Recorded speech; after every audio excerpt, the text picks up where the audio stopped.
नमस्कार दोस्तों, जय श्री राम, जय सीताराम, जय जय हनुमान, जय बागेश्वर धाम सरकार। जब भी रात को कोई बुरा सपना आता है या फिर सुनसान रास्तों में डर लगता है तो किस भगवान का नाम लेते हैं आप?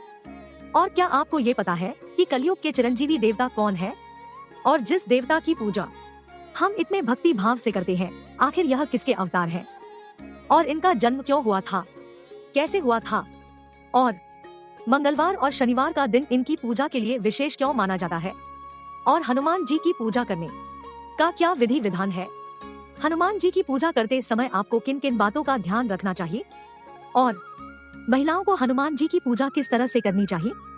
और इसी के साथ क्या आप यह जानते हैं कि आखिर क्यों हनुमान जी आज भी अमर है? तो क्या कभी मंगलवार के दिन हनुमान जी के मंदिर गए हैं? और कहीं आप भी तो हनुमान जी को अपना इष्ट देव नहीं मानते? क्या आप भी ये चाहते हैं कि हनुमान जी आपकी सभी मनोकामना को पूर्ण करें? तो कैसा रहेगा अगर हम आपको एक ऐसा अचूक उपाय बता दें जो मंगलवार के दिन आपको करना है, और केवल एक ये चीज मंगलवार को हनुमान मंदिर से लेकर चुपचाप लेकर आने से आपकी सारी मनोकामनाएं पूरी हो जाएंगी। तो दोस्तों, अगर आप भी अपनी मनोकामना को पूरा करना चाहते हैं तो आपको ये वीडियो लास्ट तक जरूर देखना चाहिए। आगे बढ़ने से पहले वीडियो को लाइक और चैनल को सब्सक्राइब जरूर कर ले, जिससे कि श्री बागेश्वर बालाजी की कृपा आप पर सदैव बनी रहे। और हो सके तो अपने दोस्तों रिश्तेदारों के साथ वीडियो को ज्यादा से ज्यादा शेयर जरूर कर दे, ताकि वो भी बालाजी महाराज और महादेव की कृपा प्राप्त कर सके। दोस्तों, हमारे हिंदू धर्म में 33 कोटि देवी देवताओं की पूजा करने का विधान बताया गया है। और जब बात होती है कलयुग के देवता की और ऐसे जागृत देव की, तो हनुमान जी का नाम सबसे पहले आता है, क्योंकि हनुमान जी ऐसे देवता है जो चिरंजीवी है और जिन्हें माता सीता ने 8 सिद्धियां, 9 निधियां और अजर अमर होने का वरदान दिया था। इसी वजह से हनुमान जी ही एक ऐसे देवता है जिन्हें आप कलयुग में आसानी से प्रसन्न कर सकते हैं और अपनी मनोकामना को पूरा कर सकते हैं। और जो भी सच्चे मन से उन्हें पुकारता है वो उसकी रक्षा करने के लिए हाजिर हो जाते हैं। लेकिन अब सवाल ये है कि आखिर हनुमान जी का जन्म कैसे हुआ और ये किसके अवतार है? तो दोस्तों, अगर आप शिव पुराण या फिर रामायण को पढ़ेंगे तो आपको पता चलेगा कि हनुमान जी साक्षात महादेव के अवतार है।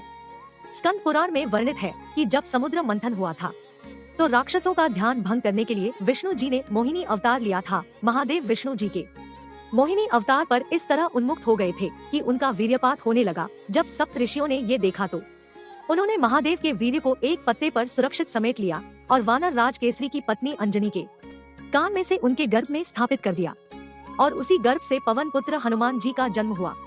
हनुमान जी को पवन पुत्र इसलिए कहा जाता है क्योंकि माता अंजनी के कान से गर्भ में ये वीर्य स्थापित करने का काम पवन देव ने ही किया था, और महादेव के वीर्य से उत्पन्न होने के कारण ये महादेव के अंश के अवतार माने जाते हैं।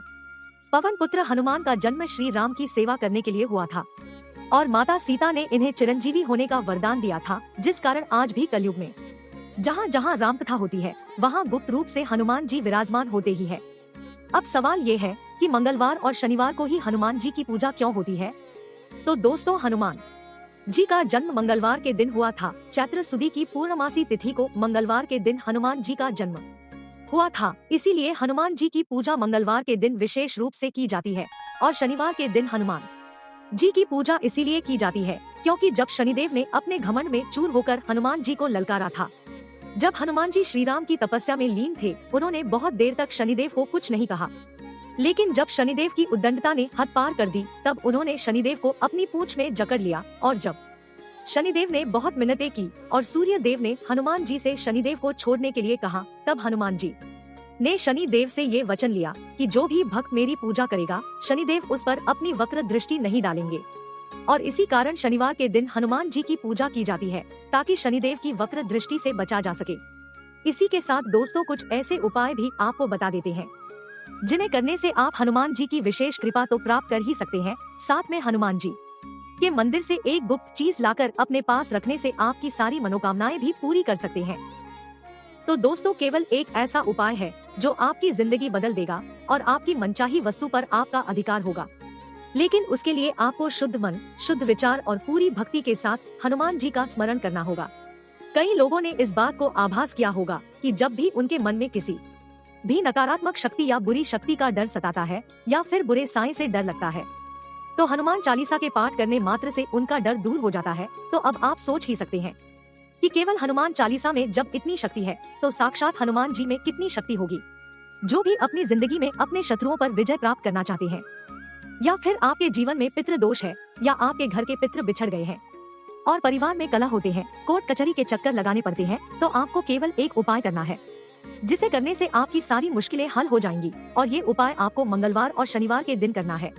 तो उपाय ये है कि आप मंगलवार के दिन सुबह स्नान करके साफ कपड़े पहने और हनुमान जी की तस्वीर के सामने प्रतिज्ञा करें कि आप लगातार 11 या 21 मंगलवार और शनिवार को सुंदरकांड का पाठ करेंगे। दोस्तों, सुंदरकांड रामायण के 7 कांड में से एक कांड है जिसमें हनुमान जी की वीरता का चरित्र बताया गया है। और जो भी सुंदरकांड का पाठ करते हैं, या जिस परिवार में भी सुंदरकांड का पाठ होता है, हनुमान जी साक्षात रूप से उस परिवार की रक्षा करते हैं। तो आपको 11 या 21 मंगलवार और शनिवार को हनुमान जी के मंदिर में जाकर उन्हें चोला चढ़ाना है और घर में सुंदरकांड का पाठ करना है। ऐसा करने से आपकी सारी मुश्किलें आसानी से हल हो जाएंगी। और अब आपको ये भी बता देते हैं कि मंगलवार के दिन आपको हनुमान जी के मंदिर से कौन सी गुप्त चीज उठाकर लानी है जो आपकी सभी मनोकामना की पूर्ति कर देगी। तो दोस्तों, मंगलवार के दिन हनुमान मंदिर में जाकर हनुमान जी पर चढ़ा हुआ चोला आप एक डब्बी में भरकर अपने घर पर ले आए। दोस्तों, ये चोला जो आप अपने घर में लेकर आए हैं, ये आपके लिए चमत्कार की तरह काम करेगा, क्योंकि आप साक्षात हनुमान जी को अपने घर में लेकर आए हैं। तो जब भी आप किसी शुभ काम के लिए घर से बाहर जा रहे हैं, तो इस चोले का तिलक लगाकर ही जाएं और हर रोज अपने माथे पर इस चोले का तिलक जरूर लगाएं। अगर आपके घर में नकारात्मक शक्तियां रहती हैं, तो अपने घर के मुख्य दरवाजे पर इसी चोले से दोनों तरफ स्वास्तिक बना दे और हनुमान जी का नाम लेकर कहें कि आप मेरे घर परिवार की रक्षा करें।